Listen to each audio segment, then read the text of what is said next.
All right, this is Bones KC with the Riffs with Bones KC.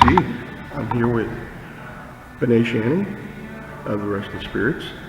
I guess we could say you are the master of the spirits, so to say, for Restless Spirits. Yeah, in this place I am. Now, Restless Spirits started in 2015 or 2016 when you guys started? 2015 we started production. Okay, if you can give us, I've done a tour, so I wanted to interview with you and get a little bit more one-on-one on how Restless Spirits came about and the story of it. So just when we started? Yeah, when the initial idea? Or? Yeah, well, even the initial idea, or even, what we can tell the viewers, what they would be interested in. Sure. Well, we first decided to start a distillery several years ago when we were introduced to craft distilling in Colorado. Decided this would be something that we could do, and spent several years researching and getting kind of our arms around the idea of it. We have experience between my husband and I in marketing and branding and sales and science. So between the two of us, we were able to put together a good plan and some good recipes and research some great equipment. And then we finally found this place, started building in 2015. Now, I got a weird question, and I know a lot of people are going to ask. Even when they watch the video, they're going to have comments and stuff. So, why North Kansas City? Oh, well, that's not a weird question at all. North Kansas City for two reasons. One, because we found this building here. We searched for about 2 years to find a good space to put it. And this location was ideal. And North Kansas City as a municipality was very helpful. So the city government was very friendly and very open to the idea and very helpful in getting us through all of the paperwork. So that is awesome. Yeah. Now I know there's a story behind the whiskey and all the good spirits you make here. There's a story behind the whole spirits idea of what you do, family-wise. Oh, the history, the Irish story. Yeah. Well, we focus on Irish spirits, Irish whiskey in particular, because we do have a long Irish history in Kansas City. The Shannons, my husband's family, has been in Kansas City. He's the 5th generation Shannon here in the Kansas City area. So we sort of leveraged that story and incorporated it into all of our branding. So you can see kind of the history of the Shannons in Kansas City through our branding. Michael Joseph was the first Shannon to come to Kansas City. He immigrated from Ireland in 1853 and began work on the Intercontinental Railroad. Worked on the railroad across the country until he got to Kansas City.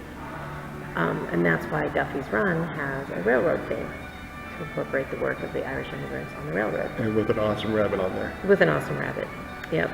And so all of our branding reflects Irish immigration history in one way or another. And then the rabbit is a separate piece of Kansas City history, going back about 100 years to the era of Tom Pendergast. Tom Pendergast had a political rival known as Joe Shannon. Not a direct relative, but there were a lot of Shannons in Kansas City. Joe Shannon and the followers of Joe Shannon were known as the Rabbits, whereas the Pendergast group were known as the Goats, kind of pitting each other back and forth. But we embrace the rabbit history, and so you'll see rabbits on all of our branding. That is awesome. And well, and if everybody knows their history, they know that Tom Pendergast was a kind of like a major role in a lot of behind government stuff. So it's really neat.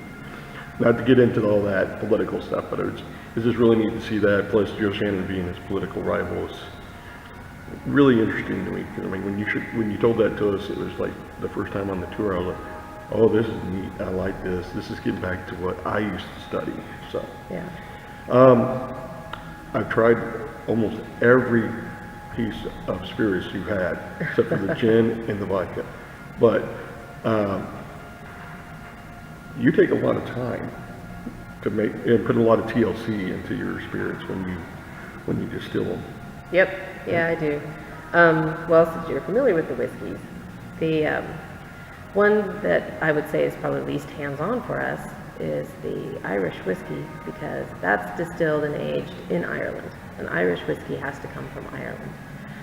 But after aging in a barrel over there for 4 years, we brought it over here, and I re-barreled it in freshly emptied Breckenridge bourbon barrels to give it kind of a second finish.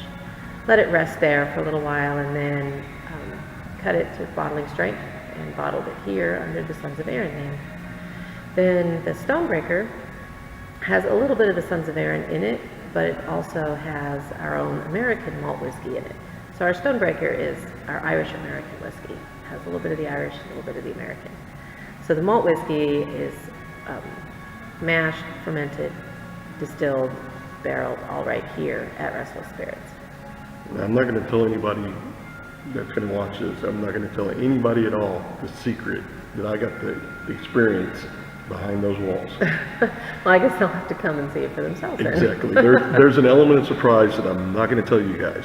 And Renee will tell you, trust me, you better have your senses ready, because when you walk into that area to do that tour, woo, you better have your noses ready to rock and roll, because wow, that stuff is good. Even when you walk into the, like where you guys barrel in stories for a while, because I know it has to age. Any whiskey or any kind of spirits have to age for good flavor. Yeah. I mean, I experienced something when you were testing yesterday when I came in for a visit. That was really neat. We're like, I got to check this out. And just seeing the gadget you had, I was like, oh, she's hands-on gadgets right there. That is awesome.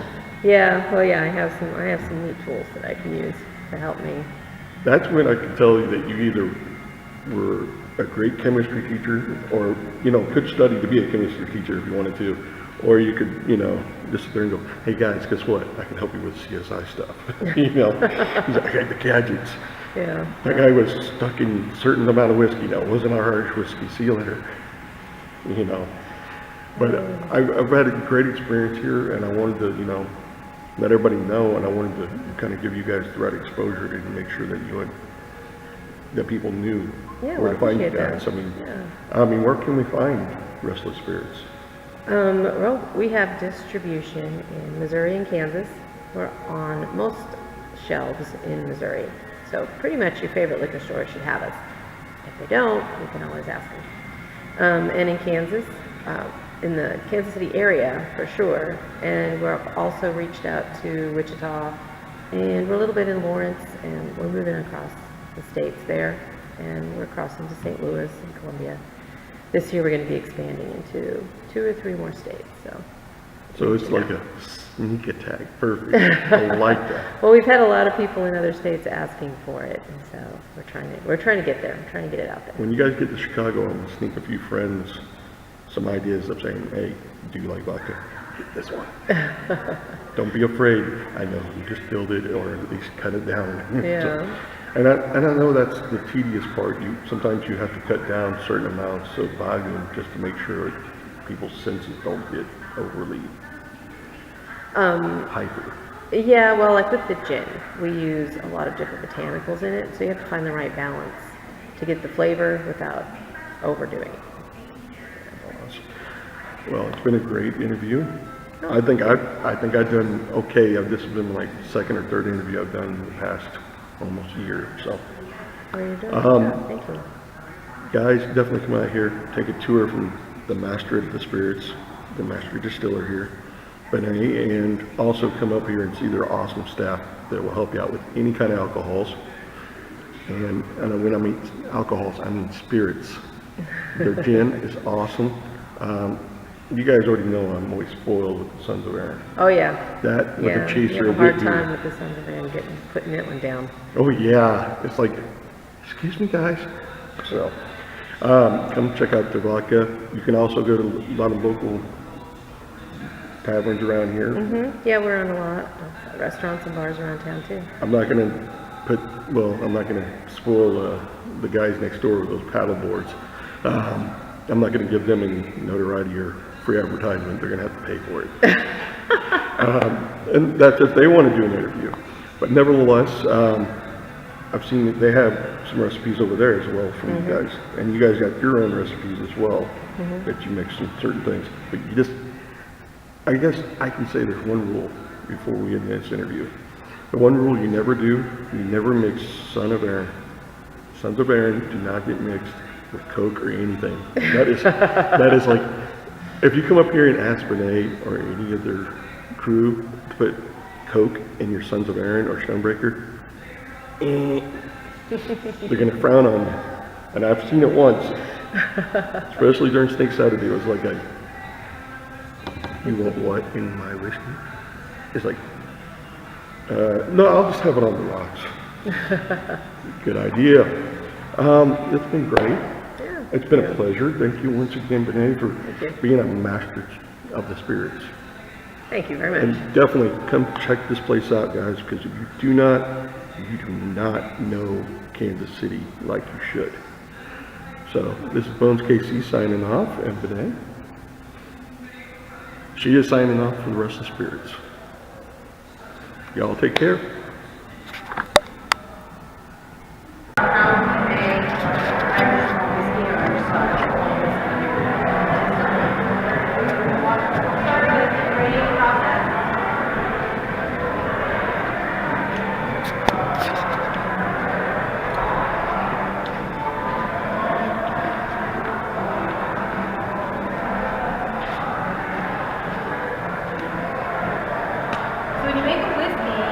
Required to have grain, and you're required to age it in a barrel, wood of some kind, it has to touch wood. So we start with a grain, mash it, ferment it, distill it, and then age it in wood, and that makes it whiskey. The type of grain and the type of barrel are what creates the different kinds of whiskey. So a bourbon, for example, is majority corn as its grain. Rye whiskey, of course, is mostly rye. Irish and Scotch and malt whiskeys are mostly malted barley. Malt whiskey has to be 100% malted barley. Malting, this is always the next question, so I'm going to go right on. Malting is when you allow the grain, the seed. Every time I go to explain malting, that thing turns on. It ferments. There you go. Just think you're on schedule. I'm on time. So when you malt grain, you allow the seed to germinate, and then you use heat to stop the germination. The reason that we like to do that is because it allows the enzymes that are in that seed to activate. And what the enzymes do is break the starches down into sugars. You know you were getting a science lecture today, didn't you? So what we need is the sugar, because the sugar is what the yeast will eat to make the alcohol. So if we didn't get the starches to break down, then the yeast wouldn't be able to eat it, wouldn't be able to make the alcohol, and what we eat. So malted barley or malting any kind of a grain will allow us to get those enzymes in the mash. So this is our mash tun. We put 1,000 pounds of grain and 650 gallons of water into the mash tun and allow it to steep for an hour. And that will allow those starches to break down into sugars. And now we have a bucket full of grain and sugar water. That sugar water is called wort. And we're going to pump that wort out of the mash tun into one of the fermenters. Now, the water is heated in this tank here. This is called a hot liquor tank. It's for heating water, but the reason that it's called a hot liquor tank is because water is a very important ingredient in making whiskey, and so traditionally they give it its own special name. It's not just the hot water tank, it's special water, and it's the hot liquor tank. You may have noticed that on equipment there's beer equipment on it, American beer equipment. That's because this part of making whiskey is very similar to making beer.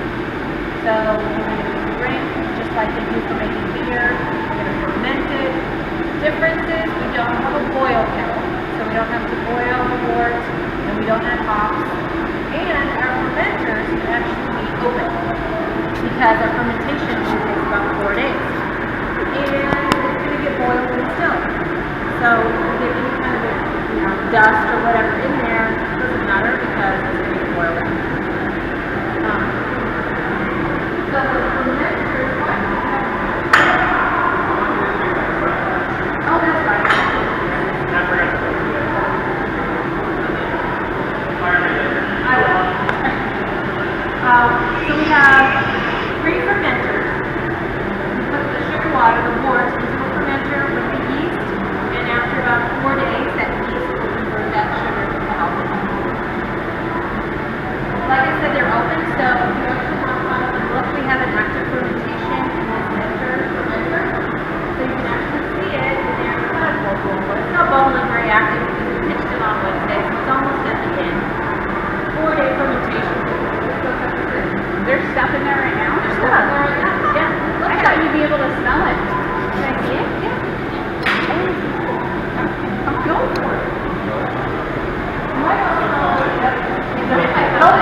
You don't mind if I put this on my YouTube show, do you? Oh, that's fine.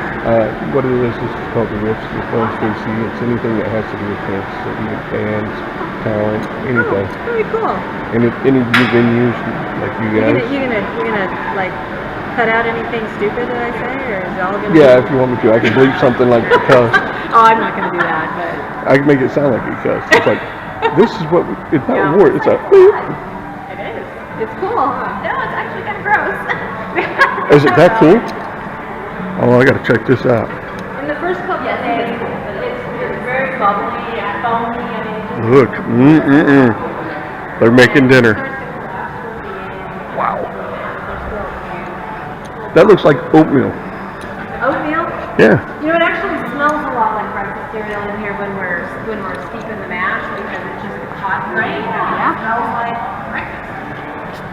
So all of the fermenters, as you can see, they are wrinkled. That's not just because it's pretty. The fermenters are jacketed so that we can pump glycol coolant through the jackets. The yeast, as it metabolizes the sugar, actually generates its own body heat.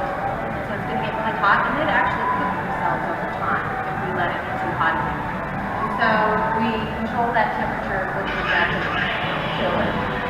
The reason that it's dimpled is because it increases the surface area, so it's a little more efficient, and also to prevent the glycol from channeling as it goes around, because it will flow around the jacket. If it didn't have these dimples to kind of divert the cap, it would just form zones of more cold, as it made caps for itself. So this keeps it from doing that, increases the efficiency there too. So the fermentation takes about 4 days. That would be tomorrow, but tomorrow's Sunday, and I take Sundays off. So it's not going to be just in tomorrow. It'll be Monday or Tuesday. Come back in here, we'll chill crash it, and then we can still it out. By pumping it over and still. But before we go look at the stills, just want to show you the rest of our stuff over here. So this is all of our packaging. We do all of our own bottling and labeling and everything here in-house too. So we have a 4-head bottle filler, and we have a 2-head bottle rinser. So we rinse the bottles with, believe it or not, vodka. A lot of people are like, oh, just sterilize it. But then you think about what I'm putting in there is a higher proof than the vodka is. So I don't need to sterilize it. What I do is I'm rinsing it with vodka so that I don't water down the alcohol that I put in later. Because if I rinse them with water, there would be residual water in the bottle. I should do all my dishes in vodka. That's such a great idea. I know. And you know that At least it lasts. cleans everything so well. We use it in a lot of different forms. Yeah, it's awesome. And we use our own vodka. So we don't have to, we got it. And like, hey. What is that batch? Is it vodka or gin? This is whiskey. Whiskey? Is it the Irish and American one? It's going to be. The Irish and American is a blend of the imported Irish with the malt whiskey. That's what this is going to be. Oh, okay. So that's the Stonebreaker. Pretty Yeah, soon. that'll be Stonebreaker someday. Awesome. 7, 8, 9 months from now. It'll be Stonebreaker. So you might cover this, and I might be ahead of the tour, but what does the rabbit represent? I see it on your shirt, on the box, on the vodka. Well, typically we explain that when we're doing tasting, but today the tastings are fast, so Oh, we're yes. probably going to get the rabbit story. So I'll tell you the rabbit story. The rabbit is significant to our family, the Shannon family history. So about, I guess, 100 years ago, you're probably familiar with the name Tom Pendergast, Lost Tom. So he was an Irishman, but he had a political rival named Joe Shannon, also an Irishman. I know this one too well. And so Boss Tom kind of wanted to be in charge of everything, and so he kind of helped Joe Shannon get elected to Senate to get him out of town. But before that happened, the followers of Tom Pendergast, they kind of got themselves a nickname called the Goats, because they typically lived, I think they were like in West Bottoms, they were in the Bluffs or something, and I don't know, somehow they got called the Goats. So they had the nickname the Goats. Well, the Shannons, they lived in an area of town that was actually called Shannonville. So if you look at the vodka bottle, there's a ticket to Shannonville on it, which is very cool. But the followers of Shannon were the rabbits. Okay. We are Shannons, and so we embrace the rabbit story. So we have rabbits on all of our labels. So your family's from Shannon, Ireland? Not necessarily. Okay. Not necessarily. Shannons, there are several different variants that became Shannon, so it's hard to say for sure. But from Shannonville and Kansas City, these are very cool. Yep. Yeah, I know the Tom Pendergrass story. The Burnett's were part of them too, and I didn't like that either. Yeah, those. He messed with the Scots and the I Irish. like to say that the rabbits were a little bit cleaner politically than Pendergast's crew, but I don't know that. I just think that. Well, ask about the bodies down there in the airport. Yeah. 3 bodies down in the airport? Where? No. Couldn't be Tommy. All right, so the fermentation is complete, and then we transfer that over to the big pot still. Over here we'll talk about our stills. We have 3 of them.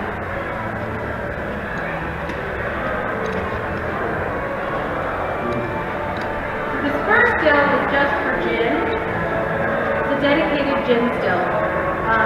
Gin is such a strong flavor. It's very hard to get it out of stainless steel. And so I just go in the bottle. So we have a still that's just for gin.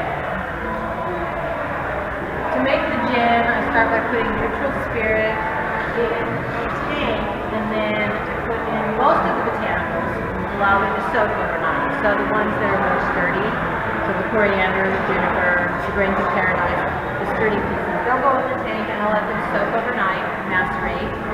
And then the following day I'll distill it out. Before I do that, I'll put the florals in the infusion basket. So you can see that there's holes in them.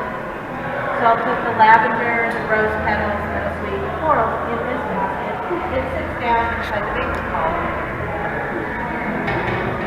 And then, as it distills, it gathers all those flavors up through the line arm of the condenser. The way a condenser works is we run cold water up through pipes. The hot alcohol vapor will hit the outside of those cold pipes, turn back into a liquid, and then flow down and out into the tank that we set here to gather that water. So that's how we make the gin. The gin rests for about a week to let the flavors really marry up and settle into place, and then it's ready to bottle. This still is our pride and joy. This is a 500-gallon copper pot still. It is an Irish style still, so it has the Irish configuration, the wider pot, the lemon-shaped head. The purpose of this shape of the still is to allow us to keep flavors in the whiskey. The column still, which you may have seen pictures of, or you may have seen a still like it before, it looks like a big chimney with windows in it. That's a column still, and its purpose is to purify alcohol. So when you're trying to make a neutral spirit, like a vodka, or, if you're even making a spirit to use for ethanol for a car, whatever, you're going to use a purifier, a big column still, that's removing impurities from the alcohol. However, those impurities are flavor, and we want flavor in our whiskey. So we're going to use a style still that allows a lot of those flavors to be carried over the alcohol. The alcohol and then the impurities that kind of get stuck in the alcohol molecules will get carried across the line arm, just like any other still, across the line arm down the condenser. And it runs down this pipe through the spirit safe. As it flows in, it's going to pull up this glass tube here, it's called the carrot. And the hydrometer will look in there and show you what the proof of the spirit is as it's coming off the still. Now this first step is called a beer strip, because we're stripping alcohol out of beer. Basically, that's what we made, was beer. So we're stripping alcohol out of that distiller's beer. And I can see by the hydrometer when I've stripped all the alcohol out, because it will float up after 0 level. And say, okay, 0 alcohol in this liquid that's coming through, so we're done, we can shut it off. That all gets collected back here in this receiving tank. It's called low wine at that point. Low because it's not high quality yet, and wines because I don't know. I'm not sure why they call it. But it's low wines. It needs to be finished. So we're going to take the low wine, still it a second time, into the spirit still. It's still warm. I just ran it back yesterday, so you need to see it. So the spirit still is where I make cuts. So as the alcohol heats, some of the more volatile alcohol molecules are actually poisonous, but they'll come through first, and we can throw them away.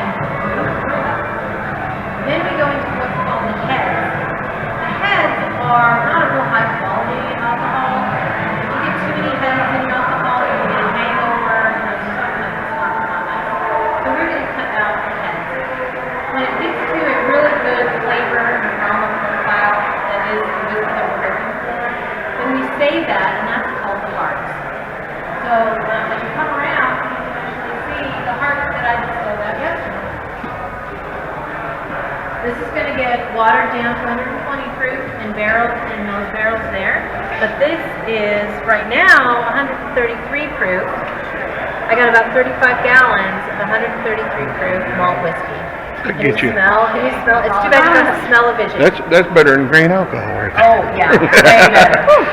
Yeah, it's like better chocolatey, How do you pronounce it? You can already taste it right now. Can you guys Yeah. taste it? That's exactly, is that what it is? Look at him, he's sitting there going, bounce me into it. Yep, that would be something. He's wanting to bathe in it. I can see the look on his face. You're drooling, aren't you? You're drooling. Yeah. This is a good batch. Now, We're gonna like put a star on that. the way you do this is almost like how they do moonshine, but it's a little bit more bigger process. Not in a bathtub. Yeah, No. True. Well, I mean modern day moonshine. I mean, that's, Yeah, a little bit like that. But But- that's what moonshine. It's distilling. That's what Yeah. the whole process is. Wherever you are, you're making. You make spirit. I see one down south. Yeah, you gotta be careful. Hey. It's like malt whiskey. Now, You gotta be careful. I was asking the fellow in there at the tasting there, I was like, you guys don't serve the head or the tail. Kind of like an old rattlesnake, you don't serve that. No. You guys serve the body in the middle, the hearts, flavor, That's right. the That's hearts. the good stuff right there. So it goes in a barrel, and then it goes in the barrel room. That door behind you, barrel room. Open that up. Miracle. So here's the barrel room. That thing popped on me. Wow. Oh, I love it. Wooded whiskey, just smells great. Patrick? That's Patrick. Oh, happy birthday. Well, this is Daniel's barrel. Daniel Peter You guys Arden. have barrels? Birthday. This That's is awesome. This is my grandson's barrel. That's so cool. So he turned 1 last year. When he turns 21, he's gonna have a 20-year malt whiskey. Did he You turn think 21 so? in 2036? That's so cool. Yeah. This one's the investor Coolest barrel, so barrel this is the first one that we barreled. So our investors, family, people that helped us build the distillery, we all signed it. It's gonna be ready in 19? That's so cool. Yeah. So those are kind of our special barrels here. That's why they're sitting out front. So the small barrels, craft size barrels, they'll age the malt whiskey in about 6 or 7 months. Typically, it makes a really good whiskey. But conventional wisdom says that a small barrel is not going to make a whiskey that's worthy of being great. However, we do occasionally have barrels that are fantastic. So there were 2 so far. Barrel number 4, barrel number 43 that I harvested that were just too good. I was like, I'm not blending this. This is all for blending for the Stonebreaker, but those 2 barrels as they came out were just too good. So I've actually bottled those. That's our malt whiskey. We don't have labels for it yet, so it's not available to the public. I have it bottled and it's ready. I feel awesome. Yeah. Are you gonna call it Shannon's Best? I don't know what we're gonna call it. That sounds like a good one. So where do you get your aged barrels from? The used barrels I'll take a are bottle. Breckenridge Distillery In Colorado? Cool. Yeah. So we buy our bourbon barrels from them, and we actually use them in a couple of different ways. We age malt whiskey in the used barrels for an Irish style malt. We also store our Irish whiskey that we import. So when we get it here, it was aged in Ireland for 4 years in barrels. Well, they remove it from the barrels and transport it in these big plastic totes. When we get it here, we transfer it into the used bourbon barrels so that it has a finish that's unique to us. And also so that it's not sitting here in a plastic tote, because that's sacrilege for whiskey, right? So we store it in the barrels. Does it come from Northern Ireland or the Republic? It comes from the Republic. It comes from the Great Northern Distillery, which is in Dundalk, just north of Dublin. John Teeling owns that distillery. He previously owned the Cooley and Kilbeggan, oh I got tongue-tied, the Cooley and Kilbeggan distilleries, before he sold those to Jim Beam. But he kept back some stores of the whiskey, and that's actually where we got ours, was from those reserves that he kept back from his sale. Very cool.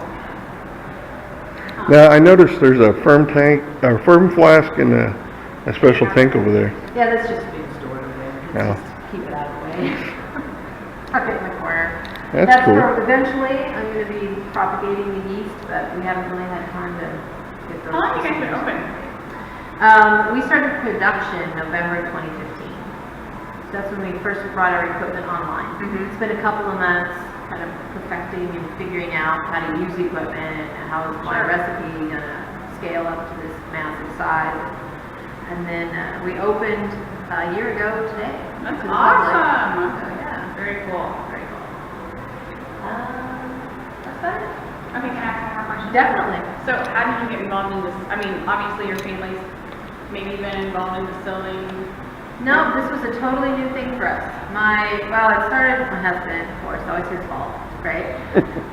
My husband and his good friend in Colorado got exposed to craft. Okay, so that's when Breckenridge comes in. Right, well, they were actually, they tasted Stranahan's Colorado whiskey about 10 years ago, when craft distilling was not even, I mean, nobody had ever heard of it. Yeah. And so they were intrigued by the idea that you could have whiskey made in Colorado.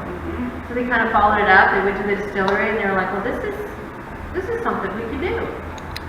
And In so our then I'm garage. thinking, okay, here's another fad, you know, it's like midlife crisis or something, get over it. But it never went away, and I have a science background.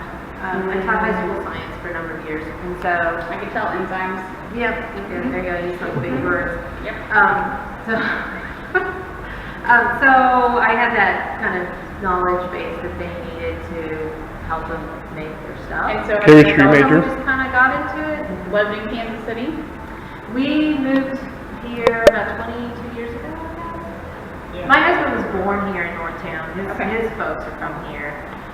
Then they moved to Colorado, and then we met in Colorado and ended up moving kind of around the country a little bit, and ended up back here again. Very So a lot of roots here. But yeah, so that's kind of how we got into it. It just kind of became a thing that never went away. It's awesome. And now it's a big thing that's not going away. I've heard lots of awesome things